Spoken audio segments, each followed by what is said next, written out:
નમસ્કાર મિત્રો, વિડીયોમાં તમારું સ્વાગત છે। તો મિત્રો, અત્યારે હાલની ખૂબ જ મોટી અને દુઃખદ ખબર સામે આવી રહી છે।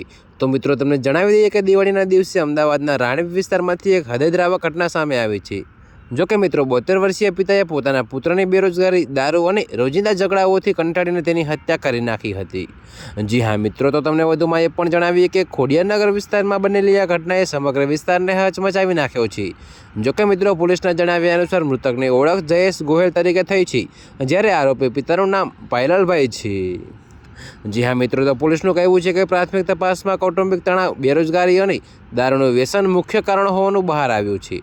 તો મિત્રો, મૃતક જયેશ તેની પત્ની 5 વર્ષનો અને જો કે મિત્રો, પોલીસ હવે તપાસ કરી રહી છે કે હત્યા પૂર્વ આયોજિત હતી કે ગુસ્સાનું પરિણામ। હાલમાં અમદાવાદ પોલીસે આરોપી પિતાની ધરપકડ કરી છે અને આગળની કાનૂની કાર્યવાહી શરૂ કરી છે।